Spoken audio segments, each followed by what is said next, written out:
और यही आज का सहयोग है कि अत्यंत सूक्ष्म ऐसी मध्य मार्ग में हमारी जो सुषुम्ना नाड़ी है उसके अंदर एक ब्रह्म नाड़ी है, वो 3.5 लपेटे में, जैसे कि एक कागज़ को आप लपेट लीजिए इस तरह से मध्य नाड़ी है, और उसके जो बीच का हिस्सा जो बहुत सूक्ष्म है उसके अंदर से कुंडलिनी एक बिल्कुल छोटे से बाल की तरह उठ करके और छेद देती है ब्रह्मरंध्र। उसके बाद ऊपर से परमात्मा की जब करुणा बहने लगती तब और उसके साथ में बहुत सारे ऐसे ही केश के जैसे बिजली के तरह तार जैसे उठते हुए कुंडलिनी 6 चक्रों में भेदती हुई ऊपर तक चली जाती है। जो आदमी संतुलन में रहता है, जिसने हमेशा धर्म का पालन किया है, जो धर्म में रहता है, अपने गौरव से रहता है, ऐसे आदमी की कुंडलिनी खट से पूरा की पूरा ब्रह्मरंध्र छेद करके ऊपर चली जाती है। ऐसे हमारे यहाँ कुछ लोग हैं, लेकिन वो देहातों में रहते हैं, शहरों में नहीं। शहर में तो पहली भूत की ये दशा है कि वो अहंकार रूपी बड़ा सुंदर सा जान पड़ता है, और उस अहंकार में डूबे हुए हम कठिनाई से पाते हैं। अभी थोड़े दिन की बात है, हम देहातों में ज़्यादा घूमते हैं, आप जानते हैं। 4-5 दिन हुए होंगे, एक गांव है अस्त गांव, जो कि बहुत ही छोटा गांव है, और उस गांव में बहुत दूर दूर से लोग अपने बैलगाड़ी में पैदल आए, हज़ारों की तादाद, और कुछ नहीं। मैंने कहा ऐसे हाथ करो, और थोड़ा सा संतुलन दिया।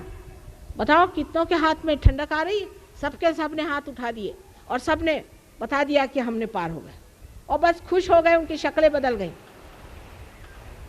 अब लोग कहते हैं कि माँ आप तो देहाती लोगों को ज़्यादा पसंद करती हैं, और जो मराठी में कहते हैं जेकार आंजले गांजले उन्हीं को आप देखती हैं, और जो धड़धाकट है उनको नहीं जानती। मैंने कहा भाई धड़धाकट तो कोई परमात्मा की ओर तो आए। जो शहरों में रहने वाले लोग हैं उन पे जो मैंने कल आपको बात बताई थी कि अधोगति की ओर जा रहे, चित्त उनका हमेशा गलत ही चीज़ों की तरफ जाता है, जहाँ नहीं जाना चाहिए वहीं जाता है। उसकी वजह यह है कि हमने अपना जो मार्ग लिया हुआ है वो उल्टा, इसको उलटना चाहिए, इसको ऊपर की ओर लाना चाहिए, ऊर्ध्व गति में जाना चाहिए। सो कैसे?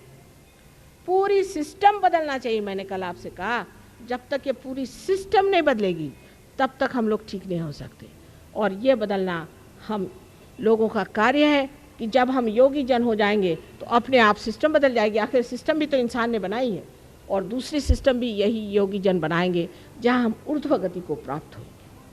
इस ऊर्ध्व गति को प्राप्त होने से आप सत्य को जानेंगे। अब सत्य क्या है? सत्य एक छोटी सी व्याख्या में कहा जा सकता है कि सत्य यह है कि आप आत्मा हैं, आप अहंकार, मनोविकार, शरीर आदि कुछ भी नहीं, आप स्वयं आत्मा हैं। ये परम सत्य, और इसको जानने के लिए आपको आत्मा होना पड़ेगा। जब तक आप आत्मा नहीं हुए तब आपके लिए हर एक चीज़ जो बेकार है वही आप है, आपका मकान है, आपका ये है। जब तक आप ये कहते कि ये मेरा है तब तक आप वो नहीं है।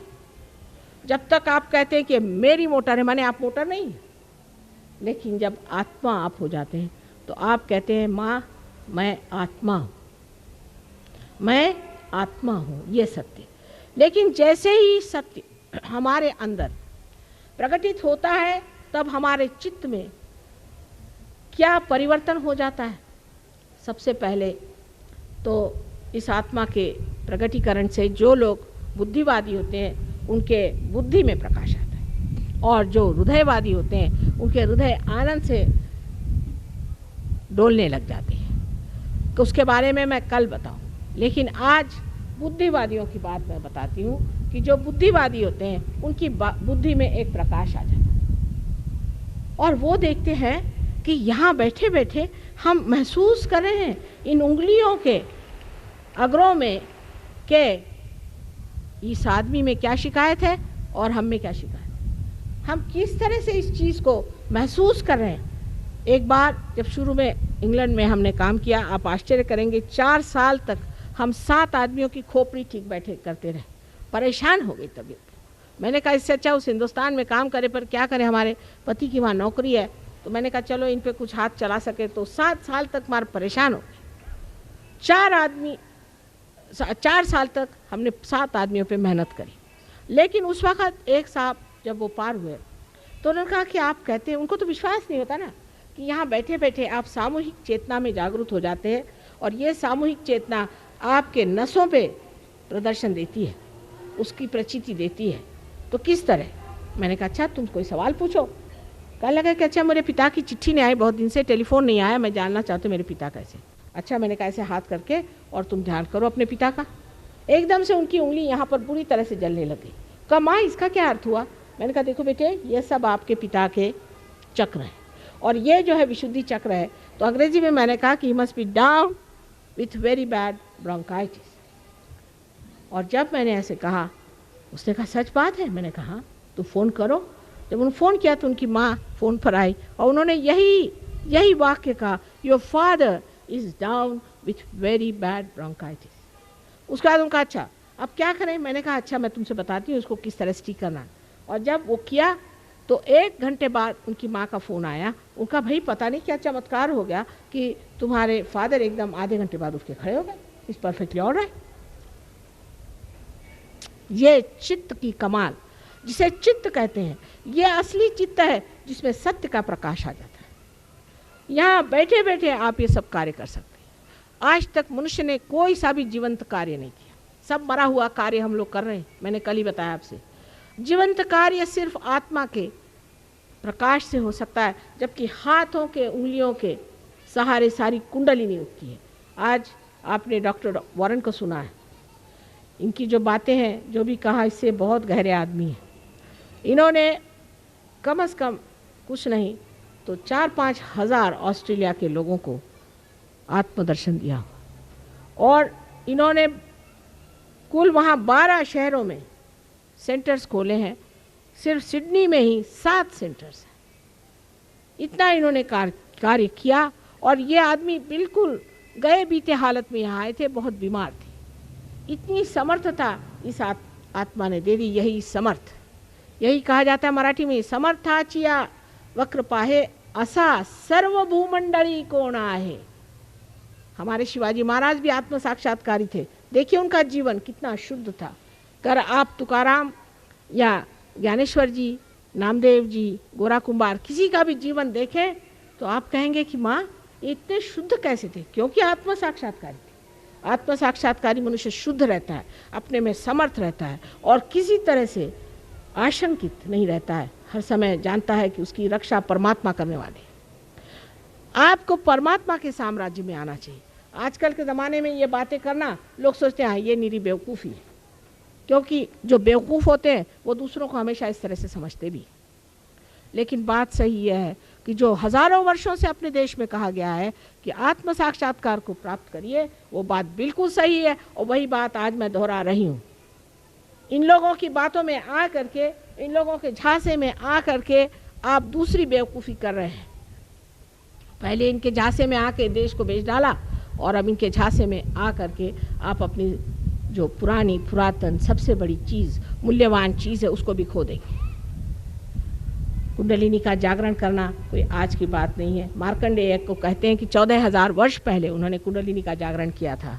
जनक राजा ने नचिकेता का कुंडलिनी का जागरण किया था।